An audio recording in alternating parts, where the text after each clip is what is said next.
नमस्कार साथियों, स्वागत है आपका अपने YouTube चैनल आयुर् यात्री पर। मैं हूं doctor Rex Chaudhary, BA MS MD DSRRU Jodhpur. साथियों, NHM आयुष ऑफिसर का रिजल्ट आ चुका है और रिजल्ट आने के बाद में जो कट ऑफ के रिलेटेड है वो मैंने आपको 2 वीडियो के अंदर सारा सब कुछ समझा दिया है। तीसरे वीडियो में सारा डाटा भी आपको बता दिया है। अभी 16 अप्रैल से लेकर 30 अप्रैल तक है वो स्क्रूटनी फॉर्म भरे जाएंगे, लेकिन स्क्रूटनी फॉर्म भरने से पहले आपको एक काम करना है। आपका OTR है वो क्या करना है, अपडेट कर लेना। OTR के अंदर आपकी जो कुछ डिटेल है वो सारी डिटेल भर देनी है। उसके बाद में हम क्या करेंगे, स्क्रूटनी फॉर्म में वो भरेंगे। स्क्रूटनी फॉर्म के बारे में मैं आपको बता देता हूं। जो कट ऑफ मार्क्स है उसके ऊपर वाले ही भरेंगे, उससे नीचे वाले नहीं भर पाएंगे। तो पहले आज हम OTR कैसे अपलोड करते हैं, वो अपडेट करने वाला जो प्रोसेस है वो देख लेते हैं। उसके बाद स्क्रूटनी फॉर्म भरने का प्रोसेस है वो देखेंगे। चलिए शुरू करते हैं। तो मित्रों, आप गूगल क्रोम में जाओगे। गूगल क्रोम में जाने के बाद यहाँ पे टाइप करोगे क्या, SSOID लॉगिन। जैसे ही यहाँ पे टाइप करोगे तो सबसे ऊपर ये वेबसाइट आ जाएगी, आप देख रहे हो SSOAppsrajasthan.government.in। इसके ऊपर आप क्या करोगे, क्लिक करोगे। जैसे ही इसके ऊपर आप क्लिक करोगे आपके सामने ऐसा विंडो है ओपन हो जाएगा, जिसके यहाँ पर आपके लिखा हुआ आएगा लॉगिन। तो आपको यहाँ पे जो SSOID है, यहाँ पे अपनी SSOID डालनी है और यहाँ पे आपके जो SSOID के पासवर्ड है वो डालने हैं। और यहाँ पे ये जो कैप्चा है वो कैप्चा इसको यहाँ पे सावधानी से डालना है। तो आपने देख लिया, यहाँ पे लॉगिन ID, यहाँ पे पासवर्ड, यहाँ पे कैप्चा, फिर यहाँ पे लॉगिन के ऊपर आप क्लिक करोगे। तो साथियों, जैसे ही आप SSOID को लॉगिन करोगे तो आपके सामने ऐसा विंडो है वो ओपन होकर आएगा। अब इस विंडो के अंदर आपके सामने, सभी के सामने आ रहा होगा रिक्रूटमेंट पोर्टल। आप देख पा रहे हो रिक्रूटमेंट पोर्टल। इस पोर्टल के ऊपर आप सभी को क्लिक करना है। जिसके अगर नहीं आ रहा है तो वो यहाँ पे सर्च भी कर सकता है। आप देख पा रहे हो क्विक सर्च, उसके ऊपर लिखोगे रिक्रूटमेंट पोर्टल तो आपके सामने ये पोर्टल आएगा। तो अब आपको इस पोर्टल के ऊपर क्लिक करना है।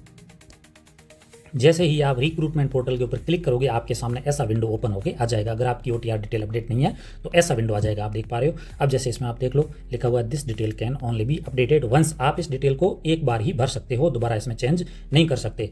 अब बेसिक डिटेल देख रहे हैं क्या क्या है। कैंडिडेट नेम इन हिंदी, यहाँ पे जो कैंडिडेट का नाम है हिंदी में नाम आएगा। यहाँ है फादर नेम इन हिंदी, यहाँ पे फादर का नाम हिंदी में आएगा। फिर यहाँ आप देख पा रहे हो मदर्स नेम, यहाँ पे मदर नेम है वो इंग्लिश में आएगा, क्योंकि आगे आप देख पा रहे हो लिखा हुआ है मदर्स नेम इन हिंदी। तो आपको यहाँ पे मदर नेम है वो हिंदी में अपडेट करना है। अगर आपको हिंदी मोबाइल या लैपटॉप में कहीं से टाइप कर रहे हो, हिंदी है तो ठीक है, नहीं तो यहाँ पे वर्चुअल हिंदी कीबोर्ड भी आप उससे भी टाइप कर सकते हो। फिर नीचे हम देखें तो यहाँ पे आप देख पा रहे हो व्हाट्सएप नंबर लिखा हुआ है। यहाँ पे आपके व्हाट्सएप नंबर है तो ठीक है, नहीं है तो कोई जरूरी नहीं है, क्योंकि यहाँ रेड स्टार नहीं है। फिर आप देख पा रहे हो लिखा हुआ विजिबल बॉडी मार्क। आपकी बॉडी के ऊपर कोई भी विजिबल स्पेसिफिक मार्क, जैसे लेफ्ट में तिल हो गया, गर्दन के नीचे तिल हो गया, ऐसे कोई स्पेसिफिक निशान। उसके बाद है वो मैरिटल स्टेटस क्या है, मैरिड हो अनमैरिड हो, यहाँ पे ऑप्शन आ जाएंगे।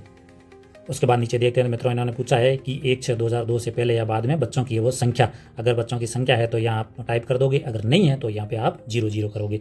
फिर नेक्स्ट अपन ऑप्शन देखते हैं तो रिलीजन, धर्म का। जैसे ही आप इसके ऊपर क्लिक करोगे तो जो ऑप्शन आएंगे उसमें से जो आपका धर्म है उसके ऊपर आपको क्लिक करना है। मित्रों, ये डिटेल बेसिक डिटेल भरने के बाद में हमारे पास ऑप्शन आता है परमानेंट एड्रेस का। तो आप देख पा रहे हो यहाँ पे परमानेंट एड्रेस, यहाँ पे एड्रेस लाइन 1 आ जाएगा। फिर उसके बाद address line 2, address line 3। Address line 2 और 3 अगर है तो लिख सकते हो, नहीं तो खाली छोड़ सकते हो। उसके बाद आता है सिटी, आपकी सिटी कौन सी, यहाँ पे सिटी फिलअप करनी है। फिर यहाँ से स्टेट सेलेक्ट करना है, जैसे राजस्थान है तो राजस्थान। यहाँ से आपका डिस्ट्रिक्ट करना है, जैसे जयपुर है तो जयपुर। फिर यहाँ पे आपके जो परमानेंट एड्रेस के पिन कोड है वो पिन कोड यहाँ पे फिलअप करने हैं। परमानेंट एड्रेस फिलअप करने के बाद में हमारे पास ऑप्शन आता है डोमिसाइल डिटेल। आपको डोमिसाइल जो डिटेल है वो फिलअप करनी है। सबसे पहले आप देख पा रहे हो आप शेड्यूल्ड एरिया से हो क्या, TSP एरिया से, तो येस और नो के ऊपर आपको क्लिक करना है। हो तो येस और नहीं तो नो क्लिक करना है। फिर नेशनलिटी पे आते हैं, यहाँ पे इंडियन सभी को सेलेक्ट करना ही है। कोई बाहर ऑस्ट्रेलिया अमेरिका से तो NHM आयुष ऑफिसर ज्वाइन करना आएगा नहीं। फिर आते हैं स्टेट, कौन सा स्टेट है। अगर आप राजस्थान से हो तो राजस्थान, नहीं तो अदर स्टेट से तो अदर। आप जैसे ही आप स्टेट सेलेक्ट करोगे यहाँ पे डिस्ट्रिक्ट के ऑप्शन आ जाएंगे, तो आपका जो डिस्ट्रिक्ट है वो आप यहाँ सेलेक्ट कर सकते हो। फिर नीचे एक और ऑप्शन दिया है स्पेशल कैटेगरी के, आर्म फोर्सेस से आप बिलोंग करते हो, यस एंड नो पे आपको क्लिक करना है, जो आपके लिए एप्लीकेबल हो। मित्रों, इतना कुछ भरने के बाद में लास्ट में डॉक्यूमेंट्स में आता है, आप देख पा रहे हो लेफ्ट थंब इम्प्रेशन।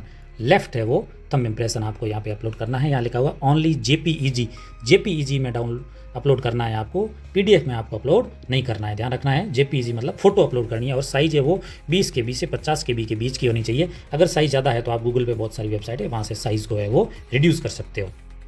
अब मैं इस कैंडिडेट का लेफ्ट थंब इम्प्रेशन करके डिटेल भर के ये जो यहाँ पे है सबमिट के ऊपर क्लिक करूँगा। आप भी ये सारी डिटेल भर के सबमिट के ऊपर है वो क्लिक कर दोगे। जैसे ही आप सबमिट के ऊपर क्लिक करोगे तो आपके सामने वापस है वो होम पेज है वो खुल के आ जाएगा।